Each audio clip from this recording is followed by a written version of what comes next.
We belong to a tradition. Now, the word tradition comes from the Latin traditio, meaning to hand on. So that's your responsibility. You have to keep handing it on. You can't hold it for yourself only. But how did our tradition begin? If you don't mind me going over it again. Excuse me. It's that food you gave me.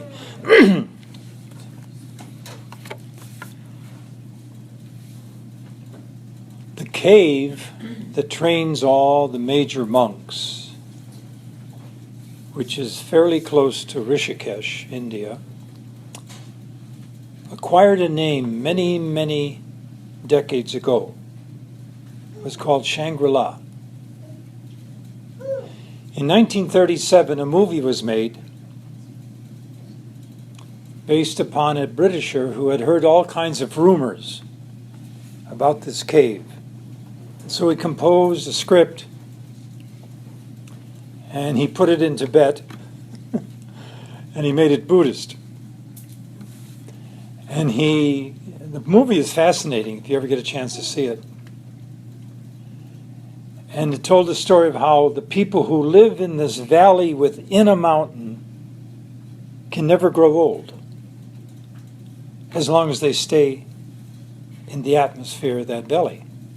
If they leave, which they could do, they will immediately age. Now that's based upon the fact that the monks who are in Swamiji's tradition generally would live to about 150, and then they would take off on their own. So they knew how to work with their metabolism to such an extent that they could slow down the aging process. And that's what I'm going to teach you all tonight. I'm serious. You can take me up on it. Now, how did yoga get started in this country? Well, there's a couple of strands. Way back in 1893, there was a huge conference held in Chicago called the Parliament of World Religions. And a very famous yogi called Swami Vivekananda gave a brilliant talk which just galvanized the crowd. And suddenly yoga became a word to talk about. Later, in about 1902, another monk came called Swami Ramatirtha. And he spent some time in Chicago, but his famous feat was up in Seattle, of all places, where he ran a marathon without training. And then he went back to India, and at the age of 33, he decided to leave his body. Okay. Then in 1920, you've heard of Yogananda, the autobiography of a yogi. He became quite famous, and they started up his center in California. So all the yogis went to California because it was closer to India weather. Aha. Then in 1969, a gentleman came by way of Europe. He'd been with scientists in Russia, Germany, Switzerland, England, and now he finally came to America. He landed in New York with $1 in his pocket. They travel lightly. He had no credit cards. And he began to teach at Unity churches. You've all heard of Unity churches. And he started at least to get enough that he could have a hotel room. He was lecturing one night, and a gentleman came up to him afterwards and said, you've got good material here, but you're not getting enough publicity. That's my field. I'm in the marketing racket. Tell you what we'll do. I'll set up brochures. I'll get a decent place, set you up in a motel, and I'll make sure all the information gets out so we can really attract people, because you got something worth hearing about. And we'll just split the pot. Swami said, okay. He started to draw hundreds in New York. And they did this 2 or 3 times in a row. He would give month courses. So one night, after the last lecture, he came down the following morning, and he was going to check out, and he came to the concierge there, and he told him, my friend took care of the bill, and so I'm just going to sign out. He said, no, he didn't. He said, you're going to take care of the bill. So this guy took off with all the money, thousands of dollars, and left the bill for Swamiji, who didn't have a penny to his name. So what are you going to do standing there? New York City. It just so happens that standing behind him was a physician and his wife who had come to New York and actually attended some of his lectures when they discovered what a fascinating topic he was talking about. So he called Swamiji over and he said, I want to apologize for the way you've been treated in this country. You gave wonderful lectures, but I'd like to take care of the bill. It's no strain for me. I make plenty of money as a physician. So what's Swami going to do? He said, okay, but I'll pay you back. Oh, don't worry about it. And he said, what are you doing now? He said, I'm not sure. Well, why don't you come back with my wife and I? We live in Minneapolis. And that's how it all started, back in 1970. So he began to meet with a group of physicians and dentists, and among them was a professor from the university by the name of Dr. Arya. You know him as Swami Veda. And that's how it all began. And he began to do experiments for them. And they kept getting bolder and bolder and bolder, until one of them said, would you be willing to... You said you could handle anything that you're eating so it could never poison you. And Swami said, yes. Would you be willing to swallow a vial of strychnine? There's no antidote for strychnine. You die within 2 minutes. I said, yeah, provided that it's verified by 3 independent sources that it's truly poison. Okay.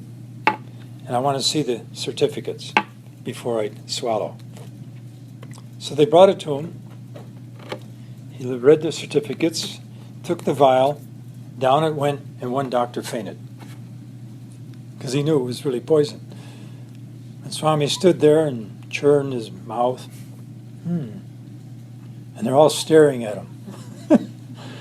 And the only intelligent question they could come up with is, what did it taste like?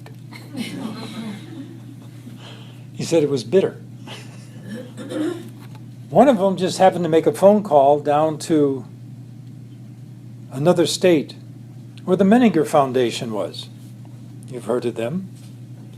Elmer Green was about to launch, due to the funds that you provided him with your tax money, into a whole series of psychosomatic tests, body-mind interreactions. And he told Dr. Green, I think we have a live one here. So bring him down, we'll pay the whole route. So they took the Amtrak and went down. And Swami went down there 3 times, actually, between 70 and 72. And each time they did more experiments. Now, how did Swamiji become a Swami? Would you like to hear that story? Okay. A candidate, after sufficient training, finally took what they call the renunciation vows. And a new name was bestowed upon this lad, Swami Rama of the Himalayas. And he went out into the world being very proud of his status, and discovered that a lot of people hardly noticed him. Big shock. He was very surprised. He thought he would get a lot of attention. Instead, everybody kept telling him, get a job. because you have to beg, see? Perplexed, he didn't know quite what to do with these remarks, so he went back to his master. Now Swamiji knew that it was his master's custom to ask him every day, "Have you taken your food?" I expected him to ask me that day as usual, but he didn't. First time, ever. The whole day I remained quiet. So did he. He was quiet by nature all the time. In the evening I complained, "Hey, today you didn't ask me if I had taken food." And he said, "I did not, because you are a Swami now." I peered at him. "What does that mean? What's that got to do with it?" And he answered, "A Swami is a master of himself and a master of his appetites." Ooh. I retorted, "So this Swami business means you don't take care of me anymore?" He calmly replied, "You are a Swami and I am a Swami." I love that. What is the difference between you and me? You wanted to become a Swami so you can take care of yourself. Why should you use me as a crutch? Ooh. So I became very sad and pensive and decided that I should be very independent now. Thank you. I promised myself that from this day on I should never beg again, because I'm a Swami, no matter what happens. Irish Swamis are exempt from this, by the way. If God wants me to live, I will live and meditate, but I will never beg again. I declared this to my master. He said, "If you want to stick to your promise, that's your choice. I have nothing to say. You are a Swami." So with this vow, I sat daily on the bank of the Ganges. And people glanced at me there, and everybody assumed that somebody else was caring for me. And many brought flowers and bowed before me, which is typical in India. But no one brought fruit or anything to eat, not even chai. For 13 days, nobody asked me if I had eaten. I became so weak that I could hardly walk. And suddenly the thought kept rumbling in my head, why did I ever choose such a silly thing as becoming a Swami? Be careful what you wish for. That's how he became a Swami. Should I tell him the rest of the story, what really happened then? You won't believe me, but I'll tell you it anyway. So there he is, he can barely crawl. And all of a sudden he looks out in the Ganges, and there's an arm coming out of the water. And he could tell it was female. I don't know how he knew, but he could tell. And in that hand, coming out of the water, was a bowl. And the hand kept coming closer and closer towards the shore. And he struggled to wade out, and he took the bowl, and the hand disappeared. Thank you. And all of a sudden he said, oh, if only I could have some sabzi, rice and dal. Guess what appeared in the bowl? Instantly.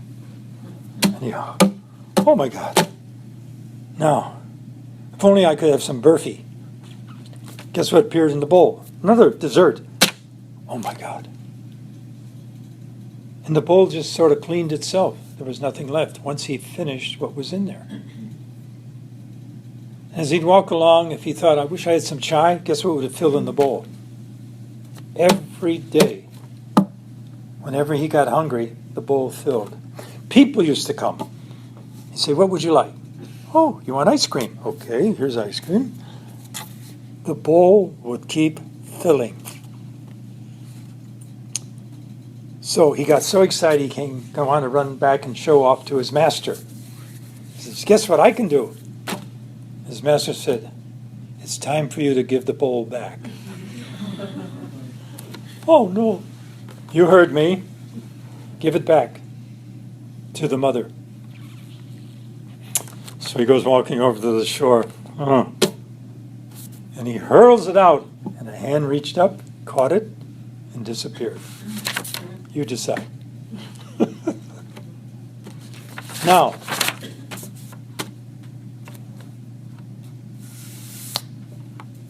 Swamiji came for two reasons. First of all, he wanted to pursue his master in every way he could. And his master made him face life in all kinds of situations. Swami discovered he could sing. He was offered a contract by an international musical company, and he was so excited to tell his master, and he went to tell him. He said, "Son, you have a beautiful voice, and you will become world famous, but you will also forget why you came here." Oh, damn. So he threw that one away. He was hunted by the British during the Raj, the period when England took over India. He was shot at. He was married, had 2 children. I met one of them. He was a wrestler. He lived in England, met the Queen, not this one, the mother. He used to practice homeopathy in London, and he wouldn't charge anything. He would leave the window open and he'd tell the people, "Put in whatever you like." And all built up. And he took the money that he got, the pounds, and he built the ashram that you'll visit in November, right on the Ganges. Magical things can happen at that ashram, by the way. So,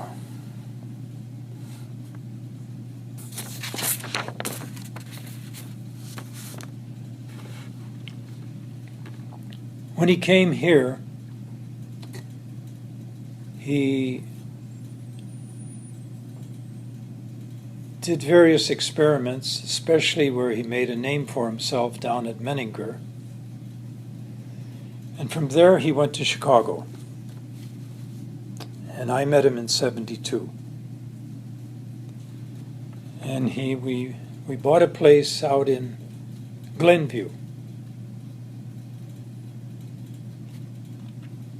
And he worked with a lot of people there.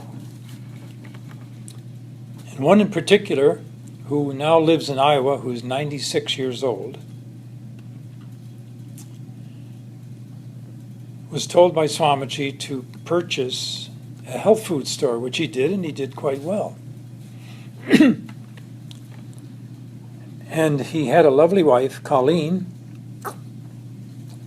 and they used to make appointments occasionally, about every other month, to see him for 15 minutes before he'd have a lecture on Friday night.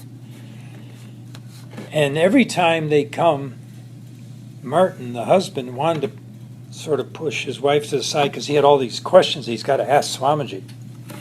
And Swamiji would immediately turn to the wife and ignore him. And then he'd come back and he couldn't remember what he wanted to ask him.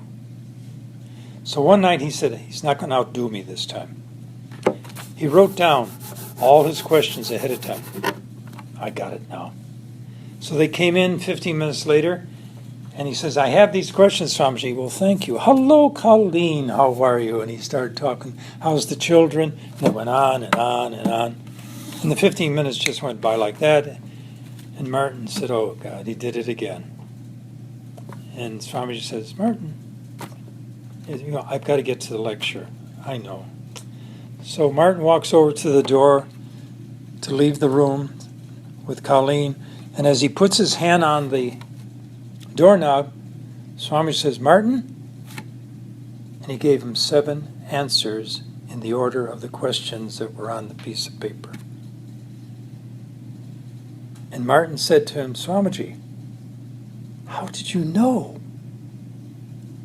And Swamiji smiles and says, "The moment you think, I know." That's where you're all headed, gang. Today, I happen to think of an episode that occurred some years ago. I was puzzled why it came in my mind. I thought, well, I'll use it tonight. When I met Swamiji back in the 70s, I also made an acquaintance of a young couple who asked me to be the godfather to their twin daughters. I said, fine. They moved away to Kalamazoo. And we sort of just communicated by Christmas cards after a while, because my life went one direction. I was out in Owensdale, Pennsylvania, and they were in Kalamazoo. And about 10 years ago, I had an offering to come and speak at a small college in Kalamazoo, and I thought, oh, this would be a wonderful opportunity. So I wrote ahead to Jim and Ann, saying I was coming. Maybe we can get together. So I arrived, and Ann picked me up at the airport. And we were driving back.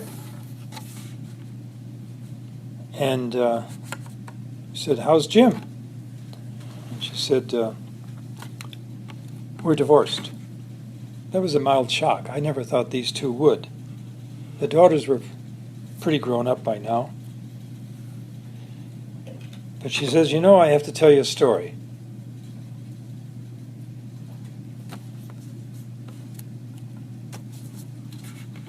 One day, some years ago,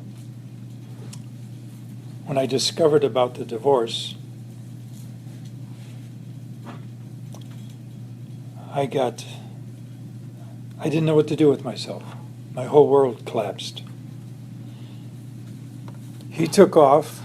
He left me with the house and the girls. And I suddenly lost faith in people. And over the next 2 years, I started to put on weight.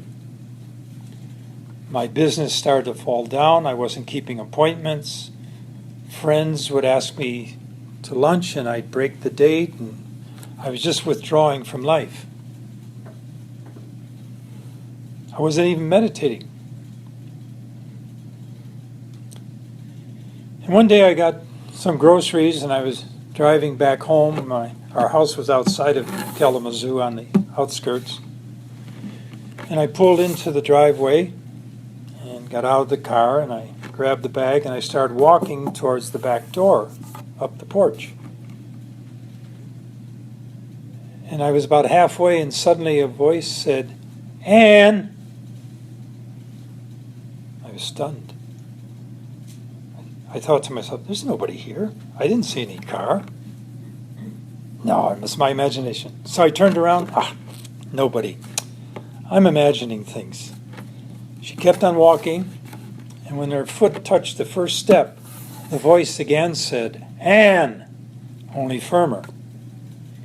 And she grit her teeth and just stood there and said, what? She wouldn't turn around. And the voice said, life is the art of possibilities.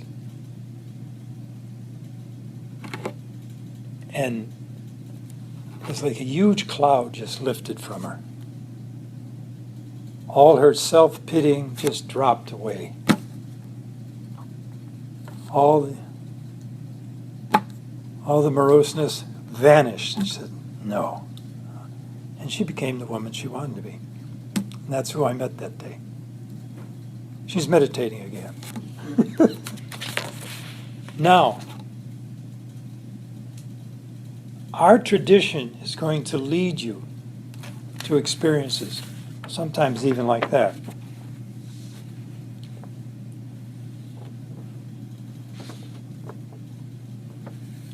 Swamiji said, most students follow their teacher's instructions blindly without understanding them. Or they just try to understand them intellectually, but do not experiment with them and practice to assimilate them correctly. When a teacher imparts knowledge, he wants his students to use his free will, to be courageous, and to make experiments, to experience, and then to realize what is right for him or her. One day the new teacher came into the second grade, and he picked on a little girl and he said, "What do you want to be when you grow up?" And she replied that she wants to be happy. And the teacher, in a kind of snooty way, says, "Oh, you must not have understood the question." And the child looked at the teacher and said, "You must not understand life." You get the point? Of course you do. Okay.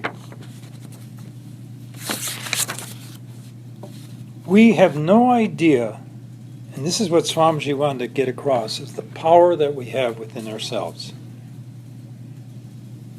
Yeah, we can be wounded.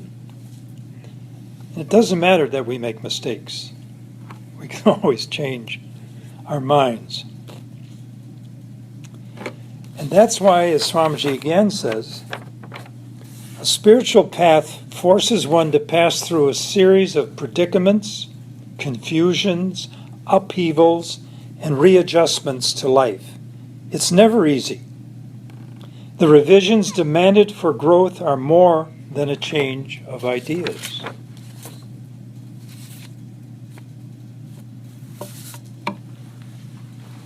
One day a gentleman came to a lecture I was giving in Racine, Wisconsin. You know that state next to us? And he came up to me and said, "Hey, I like what you had to say there. Can we have a chat?" I said, "Sure." So he gave me a call. He happened to be a chef at a big series of salons. His name was Peter Kelly. So Pete and I got to know each other. And at that time, he said, I'm moving out to Georgia because my wife just divorced me." "Oh, what did you do to her, Peter?" Well, here's what happened. You see, my passion is energy. I'm trying to build instruments that I can measure the energy, both of the earth, of the atmosphere, and of human beings. Because we are energy. I mean, we're more than that, but we're also energy.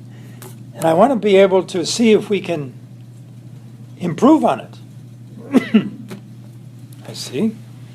Well, anyway, I was working on this device, and I was learning how to tune into people. And I could tell if your kidney was healthy, or your pancreas, or you're digesting properly, or how fast your body could heal. I could actually calculate that on my instruments.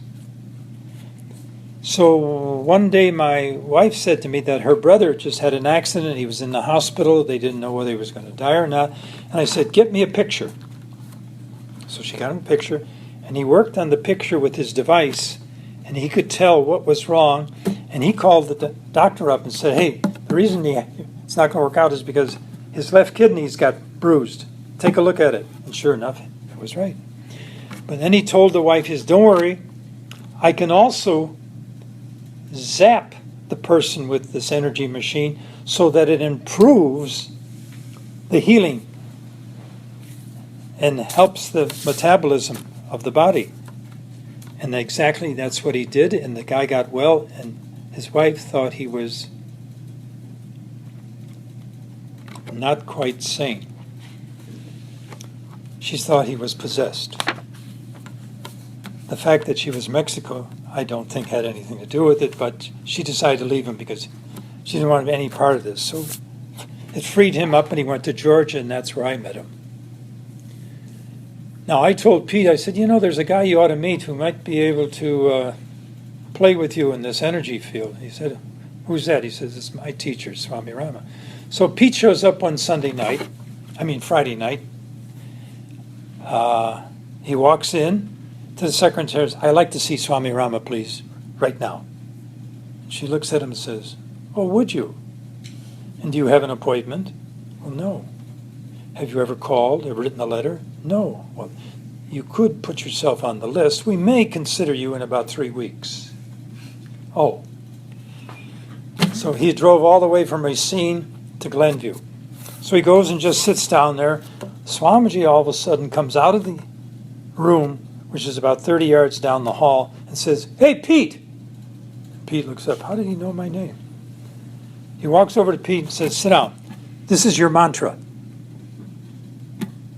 What's a mantra, Pete thinks. Go see Justin. He'll tell you how to say it. Okay, thank you. And Swami gets up and goes in. He says, "What's the mantra?" "Sit down, Pete. I'll show you what." So just start saying it. Oh, okay, it's energy. Oh, okay. Sound. So Swamiji, he hears Swamiji's lecture and gets back in his car and he starts driving back to Racine, which is about an 80-minute drive. And as he's driving along, guess who starts talking to him out loud? Swamiji. They had a conversation for the next hour, back and forth. And basically it was about energy. He was telling Pete that the sages are very pleased with the work he's doing and they're going to help him and give him insights. Wow. Now, Pete came out to Honesdale a couple of years later. Swamiji called me in at the same time. He sat down with Pete for 15 minutes, gave him a new mantra, said, "Have Justin show you how to use it." That happened twice. Those are the only times Pete ever saw Swamiji face to face. Less than an hour. How about that? Now, you've heard of the Beitar? That's Pete's machine. Again, he's another student who attempted to meditate. And look how far it got him. Now, hang on.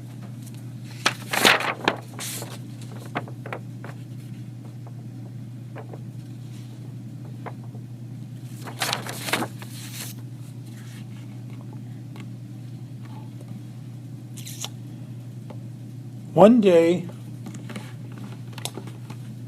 a physician from Yale University walked into a hospital room to pay a visit to a new patient, Sarah, who had breast cancer. And as he walked in, she said to him, "I know what you're going to say to me. You want me to quit smoking." He said, "No, that's not what I'm going to tell you. What I'm going to tell you is start loving yourself, and then you'll quit smoking." His name was Bernie Siegel. But she says, "Well, I love myself, I just don't adore myself." And he says, "You have to learn to do that too." And when she did, she quit smoking. Notice the preface. If you really want to read an interesting book that fits so well with yoga, is read Bernie Siegel's work. It's called, what's it called here? Love, Medicine, and Miracles. I'd urge you to read that book. It fits perfectly in. At the same time, there was a gentleman by the name of Norman Cousins. You may have heard of him. He was the editor of Saturday Review for about 35 years. And he developed an illness where the connective tissue of his body couldn't replicate itself. His body was going to fall apart. Oh! So he went out and bought a bushel basket of cartoons. And he played them for a month and laughed himself silly and healed himself by just laughing. Something happens when you laugh to your hormones. Most people don't even know that. Okay.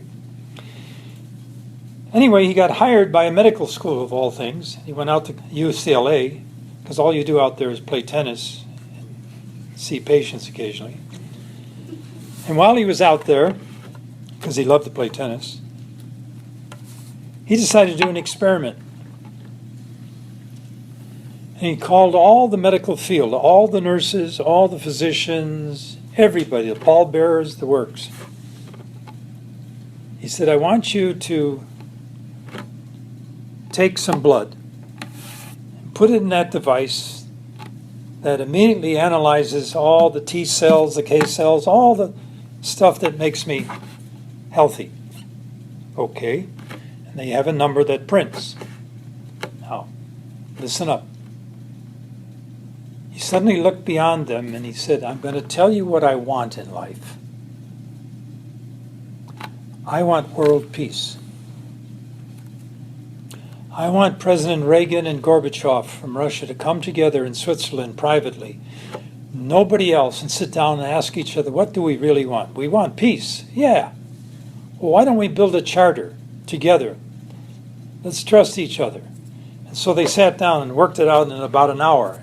And he's elaborating this as if it was portraying right in front of him. And then the two of them got on a plane and went to the United Nations, and both came out hand in hand and announced to all these nations, this is our charter for world peace, we'd like you to all get on board.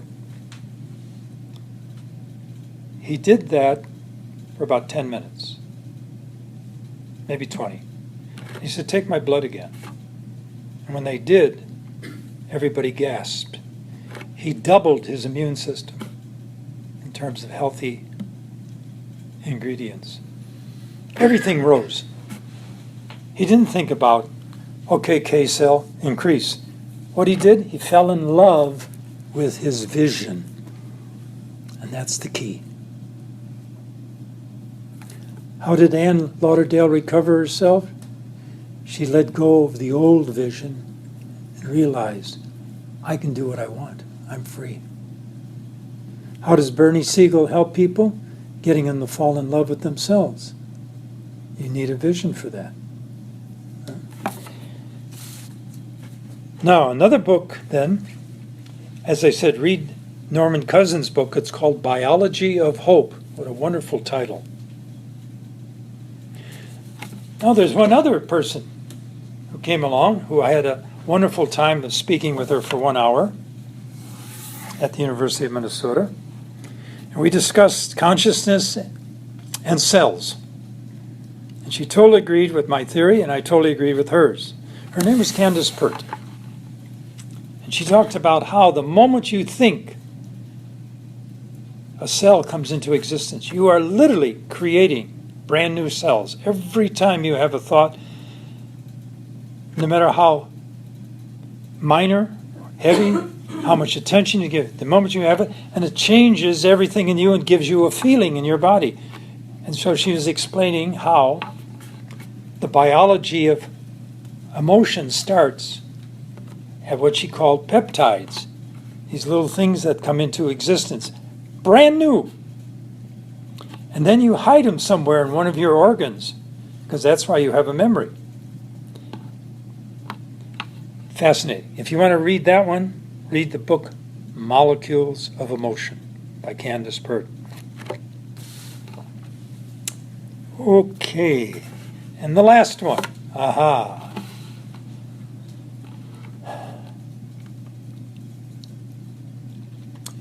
We're going to meditate shortly, because you've kept me over time as usual.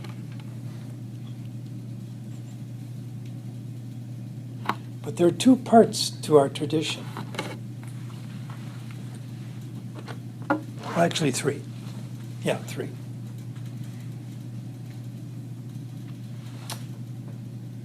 You have to live in the world. Most of you are married. Many of you have had children. A job. You're challenged every day. Big and small.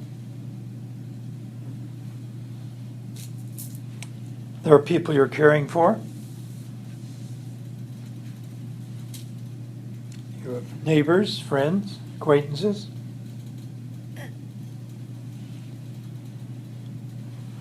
And at the same time, you have a sense of what you want to do in life. Some sense. And that kind of gives a unity to everything else you do.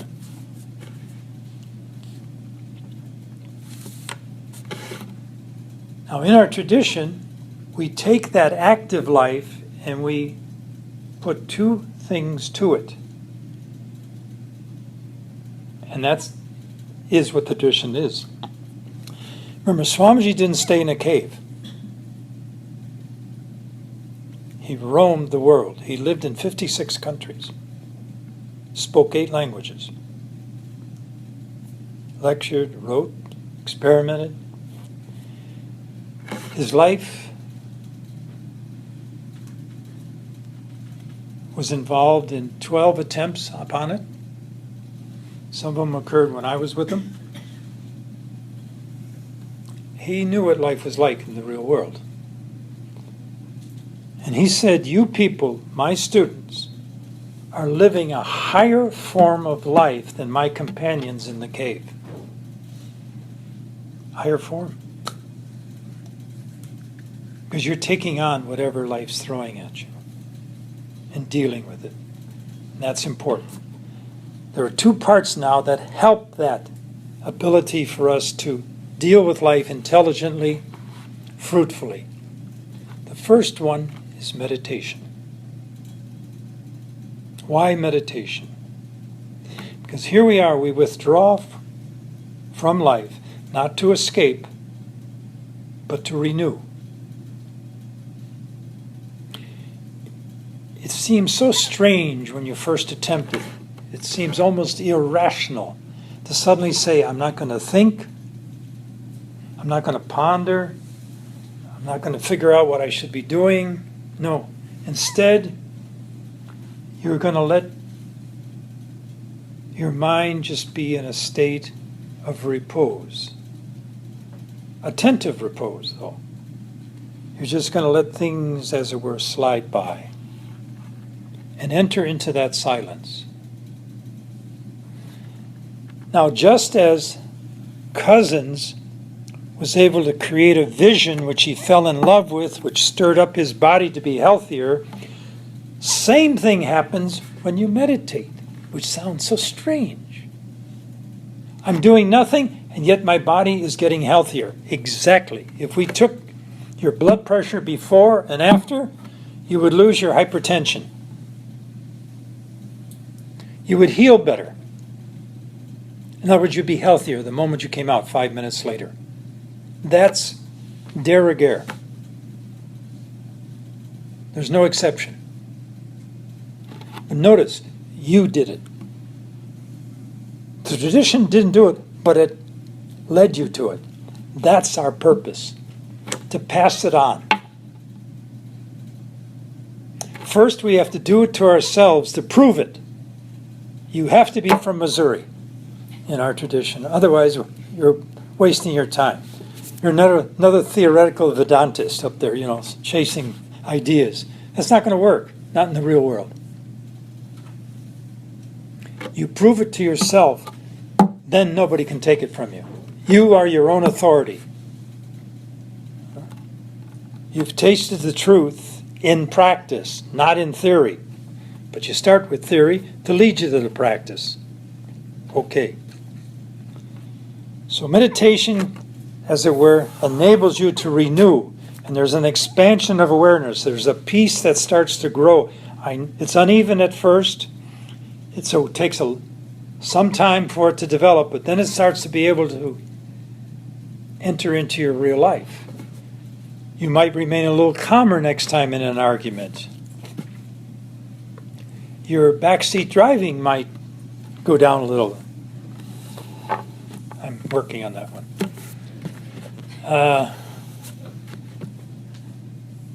In other words, you'll start to feel the interior benefits more as you go into life than not just sitting quietly and still. And then there's this third part, where all the surprises take place. You're walking along, and suddenly you think of someone who you're fond of, and your iPhone rings. Guess who's on the phone? That's strange. What a coincidence. I just happened to anticipate. Interesting. suddenly you get an insight. And you follow it through, and it works out. Not bad. Or you're walking along, and maybe you're taking a stroll through the woods. And suddenly, in the dusk hours, as the light is shining through, you see a whole wall of spider webs glistening. And you're just taken with the beauty of it all. Or you might be walking in the winter.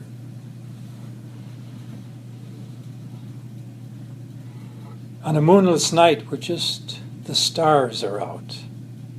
And maybe the snow is softly falling and there's no wind.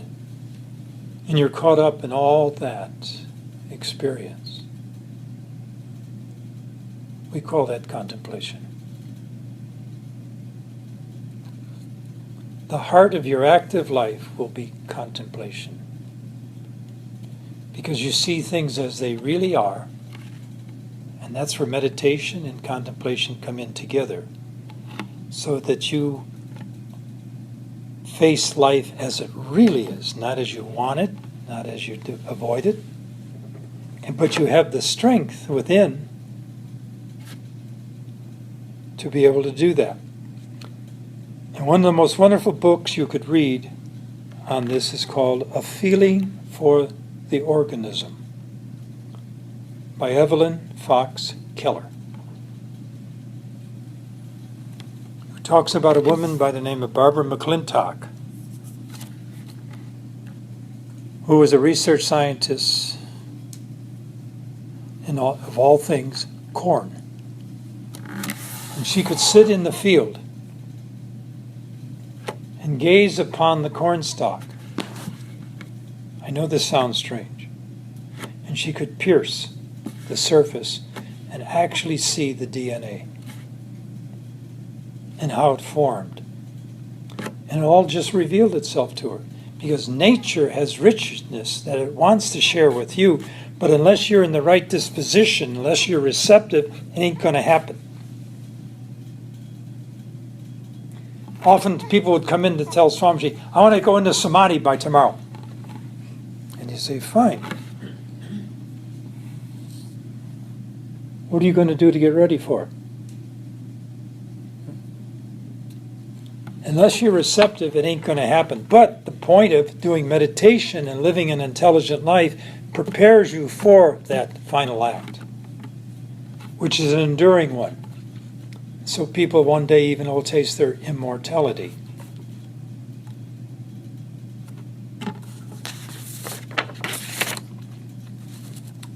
So, tonight we just celebrate. We're grateful that Swamiji came, passed this on. We have his books, we have his tapes, we have his insights.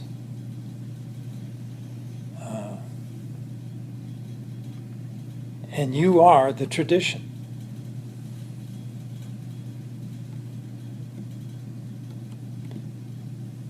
You are one of the few groups in the West who are still manifesting what it's all about. So it's entirely up to you, by the life you lead, to expose it to other people. All right, why don't you stretch and then we'll just do a little meditation. Now, for those of you who may be here tonight who are not accustomed to technique, just tag along. It's not hard. Please sit up comfortably. Head, neck, and trunk erect. Let your hands be in your lap or on your thighs. Gently close your eyes and seal your lips. Begin to breathe from your midsection, the diaphragmatic region of your body. Just let your tummy expand and contract. Don't force it out. Press it in a little bit to get the old air out, the carbon dioxide.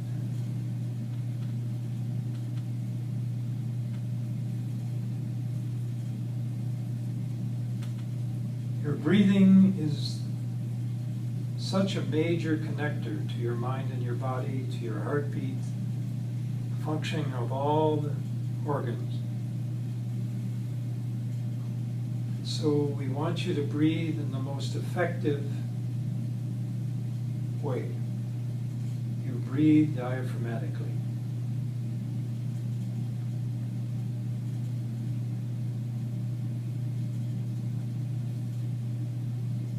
Exhale and inhale now.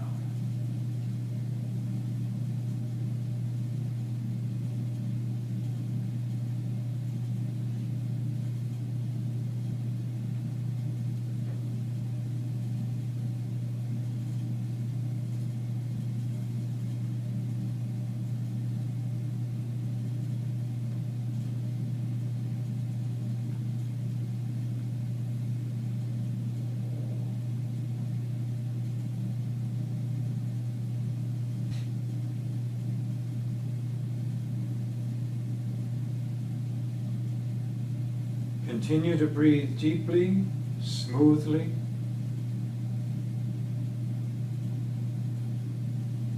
Eliminating any jerks or pauses between your breaths, if you can.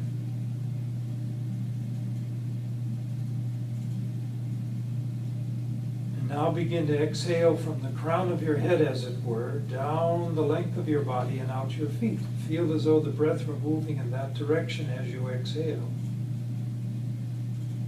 And then inhale from down there, bringing up the breath and out through the crown.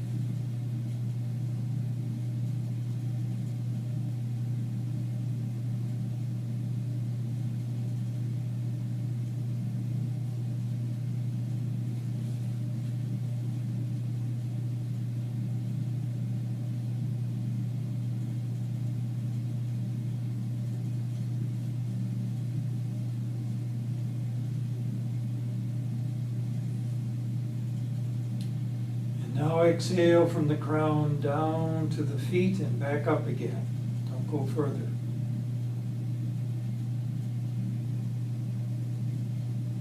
Just feel the breath going up as you inhale, going down as you exhale.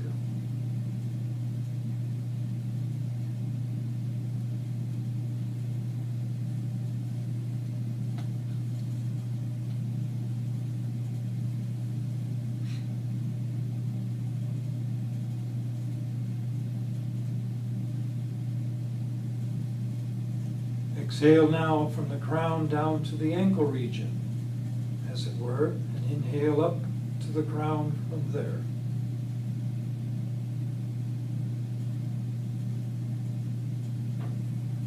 Exhale down to the knees, and inhale up from there.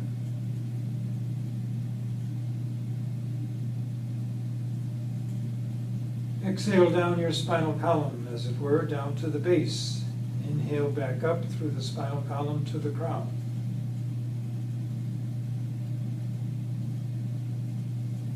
Exhale down to the bladder region above the base. And inhale up.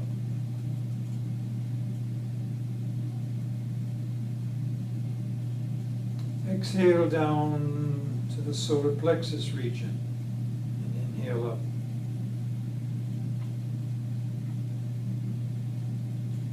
Exhale down to the heart region, center of the chest, and inhale up. Exhale to the throat pit and return up.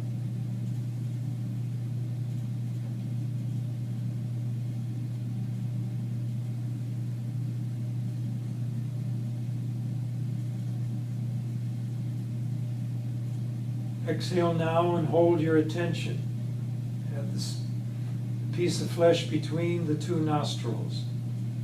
Keep your attention there and let both nostrils breathe freely. feel the warm air coming in, both of them, and the cooler air going out. Just hold your attention there as you breathe.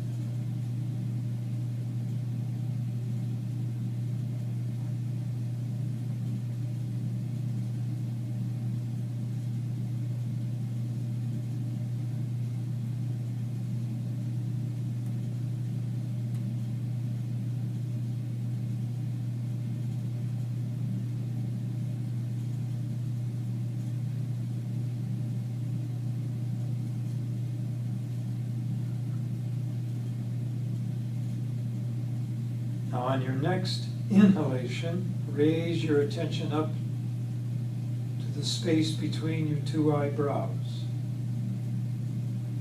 Just hold it there, your attention.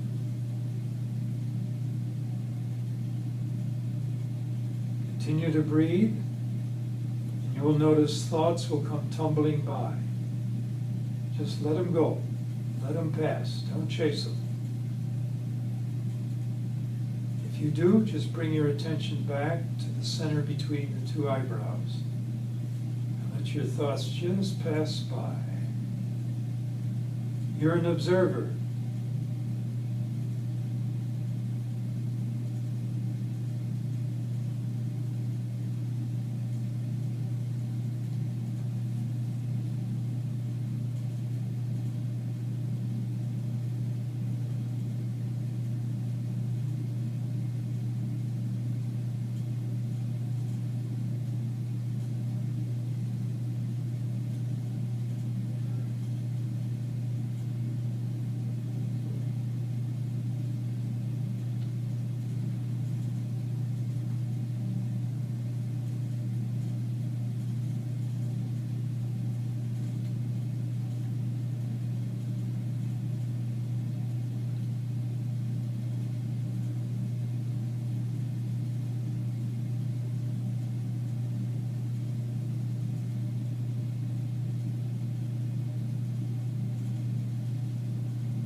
Now begin to breathe more deeply.